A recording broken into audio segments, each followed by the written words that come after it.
YouTube Nation, what up? I'm me, man, Mr. B.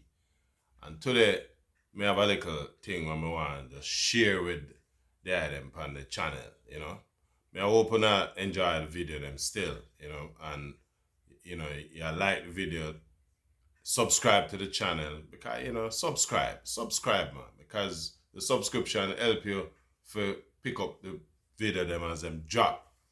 And then may I ask you for share, and at the same time share your feedback in the comments column and thing. But I want to take on a topic that I had touched on the last video. There's a saying that if children lives with criticism, they learn to condemn. If children lives with hostility, they learn to fight. If a child lives with ridicule, they learn to be shy. If a child, if a child lives with tolerance, they learn to be patient. If a child lives with shame, they learn to be guilty. If a child lives with encouragement, they learn confidence. Let me say that again. If a child lives with encouragement, they learn confidence. If a child lives with praise, they learn to appreciate. And if a child lives with fairness, they learn justice. By extension, if a child lives with security, they learn faith. And finally, if a child lives with approval, they learn to love themselves. You might wonder why I go with all of this, A couple of days ago, I posted a video about an issue we observed with a schoolboy football coach, and the way him literally manhandled the picnic them from the schoolboy football team. And in my opinion, and me I telling you still, Mr. B is not a man where the praise thing, and me not really need nobody to tell me, say me this or me good at anything. Me not really need that. Me all know, and me never needed it when me young, and me worse now I need it, right?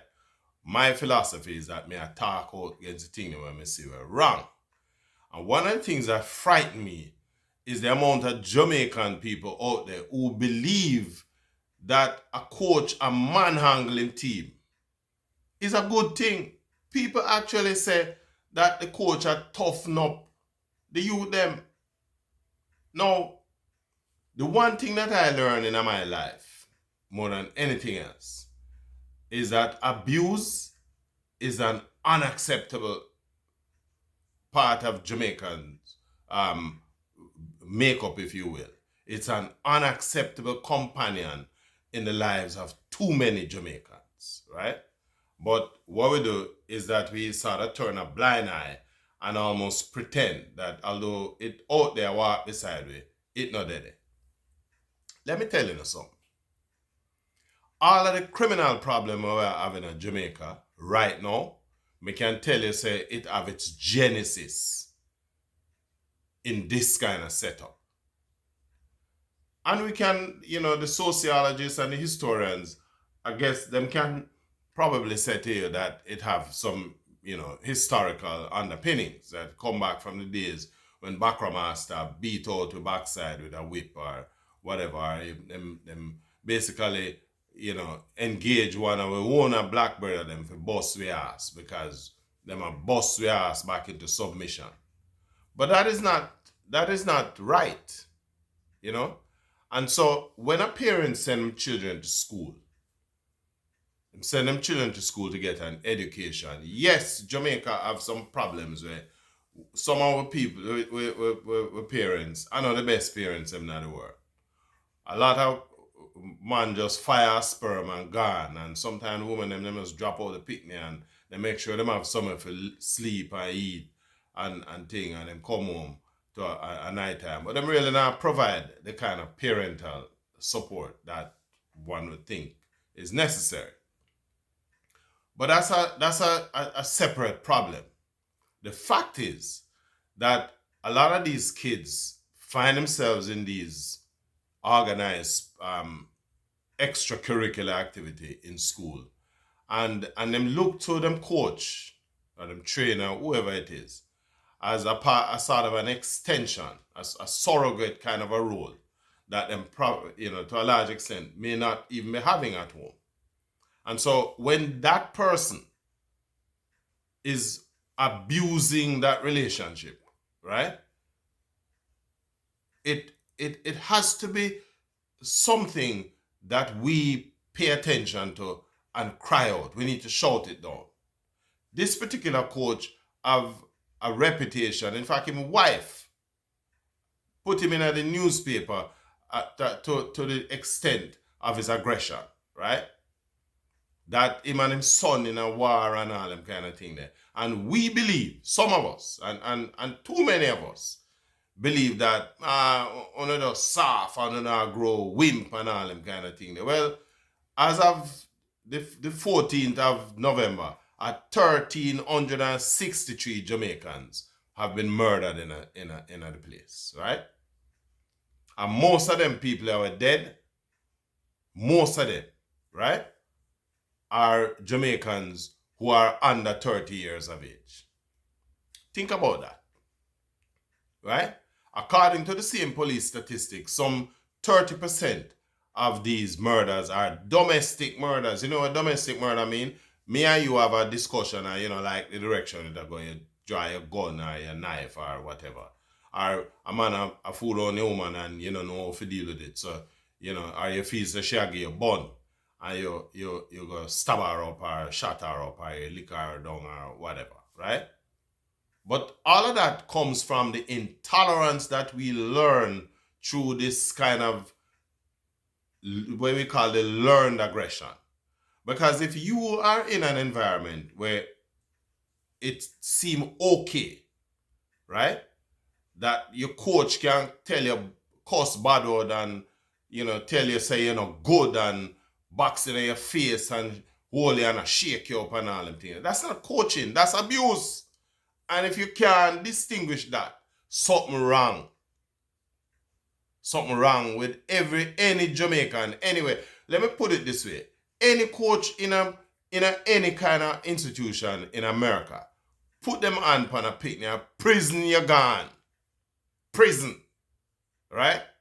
And if the picnic them go home and complain that the coach behave a certain way, you're gone too. You're not more licensed. You can't forget that as a profession. So how come that is acceptable in a Jamaica? Eh? How can we find that as acceptable? And we can't seem to make the connection between our allowance for that kind of carrying on, for people who are supposed to be stewards of our kids, to be treating them with this kind of disrespect. And we don't even see it as being disrespectful. Because you have some holy man who feels about the coach have links and can get my youth to go play football in this country and that country. What is the price? Would you take your child and go sell her, your daughter, and sell her out to prostitution?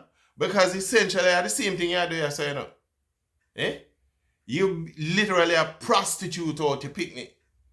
Because you figure here's an opportunity for them to earn something. There's no telling about them ability, right? It have nothing to do with the ability, because you are going to accept any kind of treatment the coach deal out to your picnic. Because. So tell me what you won't do then. In the interest of your child's or your own family advancement. Because that's the problem we have in Jamaica, We have a problem in Jamaica with criminality. We have a problem with abuse. Man and him woman in a war and boy me hear say I talk to the boy that down the road and on a ray and a this me and boom, a fight broke and whatever. Right? Because them learn that abuse along the way. Right? You learn that abuse. It's, we need to go back and think again. Think. Is this the best that we can give to our children? Remember, and let me share it again. If a child, lives with criticism, they learn to condemn. If a child lives with hostility, they learn to fight. If a child lives with ridicule, they learn to be shy. If a child lives with shame, they learn to feel guilty. If a child lives with tolerance, they learn to be patient. If a child lives with encouragement, they learn confidence. If a child lives with praise, they learn to appreciate. If a child lives in fairness, they learn justice. If a child lives with security, they learn to have faith. On need to learn to provide security to a picnic, right? Provide that security so that your child don't feel that them have to be at the mercy of anybody or abuse them. And those of you who seem to think that that kind of approach is right, think again. Because it's only a matter of time, right? When the specter of this darken your doorway and you realize, Ras, think about it. Think again. Give me a feedback in the comment section. If you like the video, subscribe to the channel. I'm me, man, Mr. B. Subscribe, share, and like the video. Respect.